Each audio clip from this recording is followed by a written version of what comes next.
What's going on, VMG viewers? Another week of DeeO Asks, You Answer, the series where I talk about something that happened in the real-life Supercross series, and you guys answer the questions down in the comments. This week, I'm actually going to have 2 questions, so if you guys could, please bear with me and answer both of them in the comments. It'd be greatly appreciated. We had a pretty good turnout last week with people putting in their own opinions, and no one seemed to get too heated at each other. It was a good conversation. I hope we can do it yet again. To start this week off, I'm going to talk about the lappers, or ask you guys a question about the lappers. If you did watch the 450 main event, Ryan Villopoto was caught up by lappers. Like, he ran into him and couldn't get around him. Chad Reed caught up to Villopoto. Villopoto was able to get past the first lapper. I think it was Alessi. Then Chad Reed couldn't get by him, and it was just a whole mess of people not being able to get by lappers. And I know the obvious answer here is, yeah, the lappers need to move out of the way. But I'm going to play devil's advocate, and if you don't know what that is, it's me being the bad guy and kind of putting in a bad opinion just to mix things up. And you can't forget that the guys that were being lapped, they're still in a race. There were 3 of them, and they're still fighting for position. I don't know what position that would be if it was, say, 11th or as far back as 15th. But no matter, it's still a position. They're on the track to race and to win, and obviously are not going to win.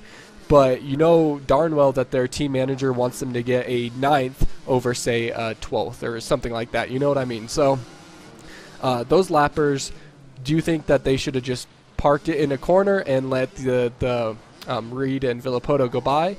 Or do you understand that they were actually still racing? The main thing with this to remember is if you're one of those lappers and you pull over and you let Reed go by, you know darn well that the guy who's behind you is going to follow Reed and go right by you as soon as you slow down. So I just want to know what your guys' thoughts are. Again, if they should have just pulled over, or if you understand that they're racing, and if they would have just let Reed go by, that they would have got passed by the other guys they were still battling with. And now on to the second question. Do you guys think that the Supercross series, the heat races, the LCQ, and the main events should be timed instead of a set number of laps, more like the outdoors are?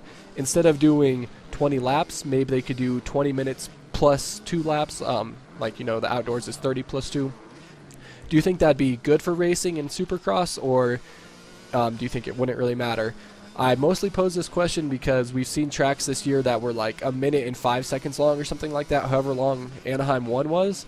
And those 20 laps obviously took a lot longer than San Diego's track, which was only approximately maybe 49 seconds if you were not one of the fastest guys on the track. And those 20 laps, of course, go by much faster. So do you think that the Supercross should be a timed race as well, like the outdoors are? All right, guys, those are my 2 questions for this week. I'm really looking forward to reading the comments and seeing what kind of discussion we can get going and seeing everyone's viewpoints. It's always interesting to me. So thanks for watching. Thanks for commenting, liking, doing everything you do. Until next time, guys, take it easy. If it's easy, take it twice. I'll talk to you later. For daily motocross pro and am coverage, be sure to log on to vurbmoto.com. And if you like us, prove it.